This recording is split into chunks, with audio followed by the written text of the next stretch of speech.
Drugs, they're a problem. Always have been, always will be. But what if I told you the way we've been fighting this war on drugs is all wrong? What if locking people up for a little weed is actually making things worse? That's the heart of the drug decriminalization debate. It's messy, it's controversial, and frankly, it's about time we talked about it. For decades, the dominant strategy has been punishment. You use drugs, you get punished. But this approach has led to overcrowded prisons, disproportionately impacting marginalized communities. It hasn't stopped drug use and has fueled dangerous black markets. So maybe, just maybe, it's time for a new strategy.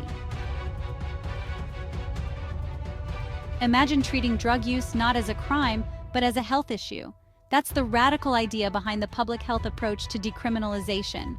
Instead of throwing people in jail, we offer them treatment, counseling, and support. This approach recognizes that addiction is a complex disease, often rooted in poverty, trauma, and mental health issues.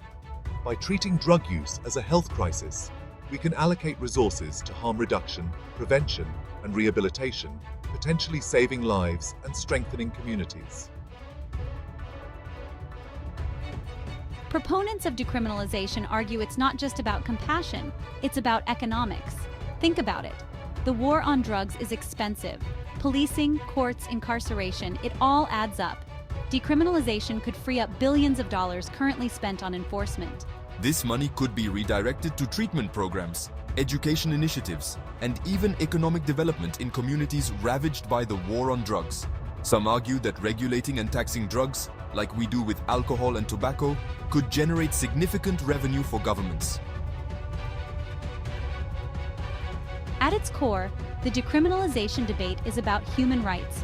Everyone, regardless of their relationship with drugs, deserves dignity, respect, and access to healthcare.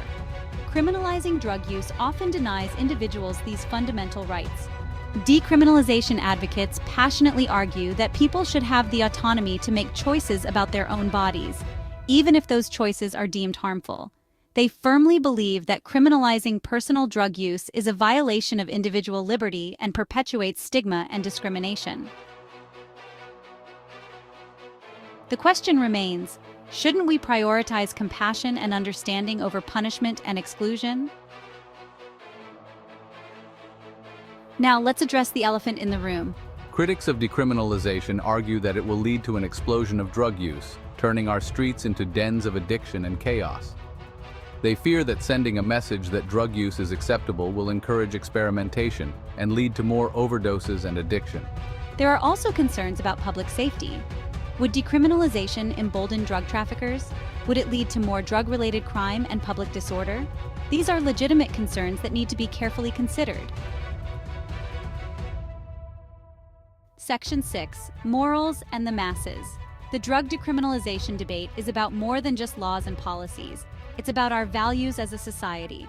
What is our moral obligation to those struggling with addiction? Should we punish them or help them? Some argue that drug use is inherently wrong, a moral failing that should be condemned. Others believe in compassion, understanding, and offering a helping hand to those who have fallen victim to addiction. This clash of values lies at the heart of the debate. Section 7. Decriminalization, easier said than done. Decriminalization is not a magic bullet. It's a complex policy shift with significant logistical and social challenges. How do we effectively regulate the drug market? What support systems need to be in place to help those struggling with addiction? Addressing these challenges requires careful planning, adequate funding, and a commitment to evidence-based solutions. It also demands a shift in societal attitudes, moving away from judgment and stigma towards empathy and understanding. Section 8. Portugal and Netherlands trailblazers or cautionary tales. When it comes to drug decriminalization, Portugal and the Netherlands are often cited as examples, both positive and negative. In 2001, Portugal decriminalized all drugs, focusing on treatment and harm reduction. Drug use rates remain below the European average, and HIV infections have plummeted. The Netherlands, known for its more permissive approach to cannabis, has seen mixed results. While drug use rates are not significantly higher than in other European countries, concerns remain about organized crime and drug tourism. These case studies highlight the complexities and nuances of drug policy reform. Section 9, Rights versus Risks, Finding the Balance. The decriminalization debate ultimately boils down to balancing individual rights with potential risks. How do we protect individual autonomy while safeguarding public health and safety?